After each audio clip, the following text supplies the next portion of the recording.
Morning students, मैं आपकी science की टीचर साइंस की टीचर प्रज्ञा मैम आपको आज पढ़ा रही हूँ। जो हम कल चैप्टर पढ़ा था आपको याद है ना।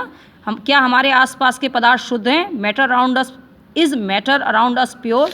तो कल हमने आपको किसके बारे में बता रहे थे? हम विलयन की सांद्रता बता रहे थे। सांद्रता मतलब किसी विलयन में, किसी पर्टिकुलर विलयन में, यानी 1 लीटर विलयन में सांद्रता को कहते हैं मोल प्रति लीटर, ठीक है, या ग्राम प्रति लीटर भी स्ट्रेंथ कहते हैं। सांद्रता यानी मोल प्रति लीटर, यानी 1 लीटर में कितनी आपके अमाउंट प्रेजेंट है, यानी कितना पदार्थ प्रेजेंट है, उसको क्या कहते हैं? सांद्रता। तो सांद्रता क्या है?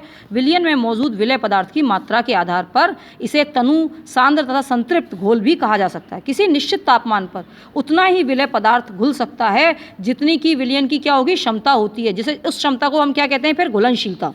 तो देखो, ये देखो, विलय पदार्थ की वह मात्रा जो निश्चित ताप पर संतृप्त, ठीक है, संतृप्त विलयन में उपस्थित है, उसको क्या कहते हैं? घुलनशीलता। कहने का मतलब है, अगर हम जैसे पानी लिया, उसमें चीनी घोल रहे हैं, और जब तक चीनी घुलती जा रही है, तो जितना अमाउंट चीनी का घुल गया उतना अमाउंट पर लीटर क्या होगी? उसकी घुलनशीलता। नेक्स्ट है संतृप्त विलयन। क्या है? निश्चित तापमान पर यदि विलयन में विलय पदार्थ नहीं घुलता है तो उसे संतृप्त विलयन कहते हैं। यानी कि जब तक घुलना चलता रहता है तब तक वो असंतृप्त है, जैसे ही घुलना पूरा हो गया वो क्या हो गया? संतृप्त विलयन कहलाया। अब हम एक कहते हैं उनकी सांद्रता के आधार पे तनु विलयन और सांद्र विलयन। तनु विलयन वो जिसमें विलायक की मात्रा ज़्यादा है और विलय की मात्रा कम।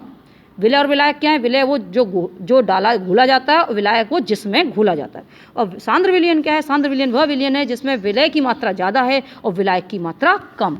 अब हम आ जाते हैं दूसरी चीज़ पे, विलायक की मात्रा। विलायक की मात्रा, ठीक है। विलायक यानी जैसे अगर हम विलयन की बात करें, लिक्विड विलयन की बात करें, तो विलायक क्या हो जाएगा उसमें? लिक्विड। जैसे अगर हम चीनी और पानी के घोल की बात कर रहे हैं तो इसमें विलायक क्या है? पानी, और चीनी क्या है? विलय, ठीक है। की मात्रा द्रव्यमान अथवा आयतन में, ठीक है। किसकी? विलायक की मात्रा द्रव्यमान तथा आयतन में। ये तरीके हैं सांद्रता को दर्शाने के। घुले हुए विलय पदार्थ की मात्रा को विलयन की सांद्रता कहते हैं। विलायक की मात्रा किसमें? द्रव्यमान अथवा आयतन। विलायक की मात्रा किसमें? द्रव्यमान या आयतन में। यानी कि विलायक यानी उसकी मात्रा द्रव्यमान या आयतन में घुले हुए विलय, विलायक की मात्रा में इतना विलय घुला हुआ है कि मात्रा को विलयन की सांद्रता कहते हैं। विलयन की सांद्रता दर्शाने के बहुत सी विधियां हैं, जिसमें हम 3 विधियों को, जो कि आपके कोर्स में है 3 विधियां, उसको पढ़ेंगे। तो सबसे पहली विधि क्या है? द्रव्यमान बटे विलयन के द्रव्यमान प्रतिशत, यानी द्रव्यमान बटे द्रव्यमान। तो विलय पदार्थ का द्रव्यमान, जैसे अगर हम चीनी और पानी ले रहे हैं तो यानी चीनी का द्रव्यमान बटे पानी का द्रव्यमान गुणा 100। पानी का द्रव्यमान नहीं बेटा, विलयन का द्रव्यमान, ठीक है, ध्यान रखिएगा।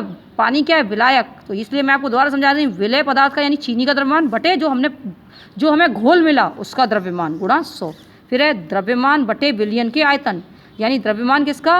विलय, यानी जैसे चीनी, और आयतन किसका? विलयन का, यानी टोटल आयतन। जैसे मान लो अगर हम बात करें 1 लीटर, या हम द्रव्यमान में ले रहे थे यानी ग्राम, किलोग्राम, और यहाँ हम किस में लेते हैं? लीटर, मिलीलीटर में।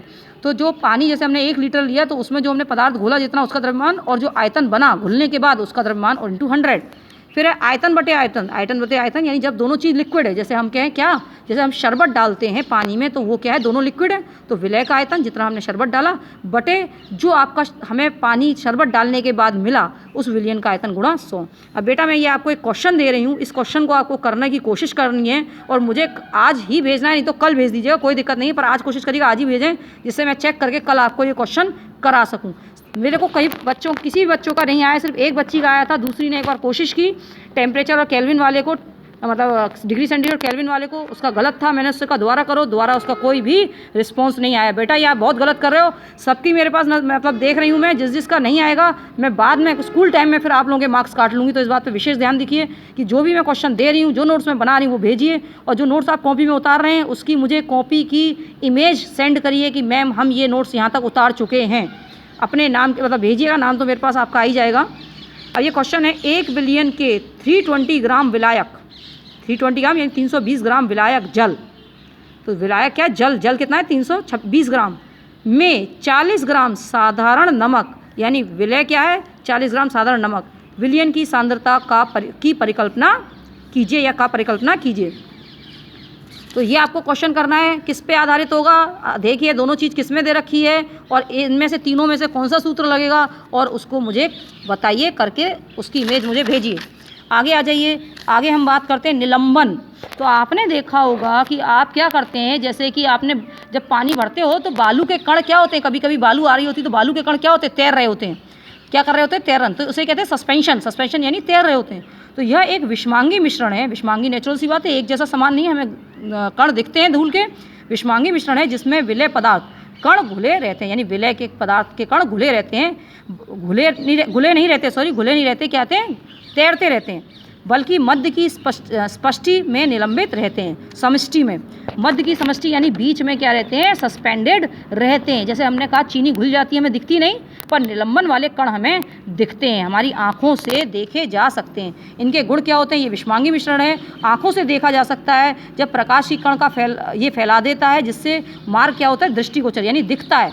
ठीक, मतलब अगर हम निलंबन में से अगर हम टॉर्च डालते हैं तो हमें लाइट वो चमकती हुई दिखेगी अंदर। अगर आप गिलास में देखिएगा, मतलब धूल वाले गिलास को जैसे में पानी, मतलब आप टैंकी से भर रहे हैं और उसमें बालू आ रही है, तो उसको ऐसे ही रहने दीजिएगा, फिर टॉर्च चमकाइएगा तो जो आपका गिलास के अंदर जिसमें कण होंगे उसमें वो फैलाएगा।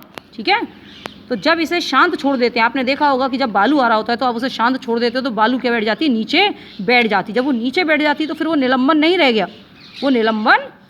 गया, फिर आप उसे छान के अलग कर सकते हो।